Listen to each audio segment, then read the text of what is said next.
It's the Subway NFL Postgame Show on the CBS Audience Network. The only battle of 0-2 teams on Sunday, and the Jets get the victory 31-28. And the Dolphins and Cam Cameron, who is now off to the worst first-year coaching start since George Wilson in 1966. That's the worst Miami start since 1966. Hey, how are you, folks? Jason Horowitz alongside NFL.com's Pat Kirwan with you following the 31-28 victory. And Pat, Chad Pennington, the guy comes back from the ankle injury, looks fine. First rushing touchdown for him since 2004. All the guy does is win football games. Well, he's a very good football player. He's very, very intelligent. He distributes the ball in the passing game very well. You know, he did benefit from not having Zach Thomas on that football field because Thomas Jones, behind a questionable Jet offensive line, he rushes for over 100 yards, so he has balance there. He got a great contribution from special teams.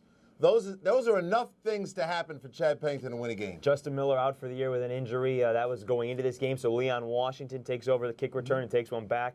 The Jets had 97 yards in the first half of offense. Were being outgained by about 130 yards and still had the lead at the half. Piled it on from there. Let's talk about the running game because both teams could not run the football until this week, and then both teams were able to run the football. Who's that going to help more in the long run? Well, I think it helps, the Jets. This is a big win for them, and it's going to help them more because Chad Pennington, in my opinion, at this point is ahead of where Trent Green is, so they look more balanced to me, and it does call to the Jet defense.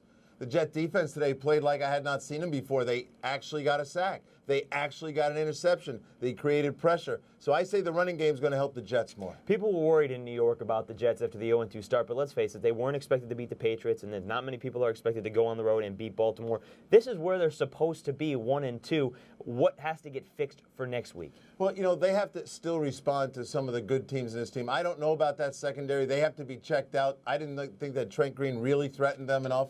I'd be concerned if I were the Jets when I watch the tapes when objectivity takes over tomorrow after the celebration of the win, and they look at Ronnie Brown had 211 yards in this football game as a receiver and a runner. So they're going to have to address that issue. All right, folks. It's the Subway NFL postgame show. The Jets a 31-28 victory over the Dolphins. For more of any of the games on Week 3, be sure to stay on the CBS Audience Network. For Pat Kirwan, I'm Jason Horowitz. Take care.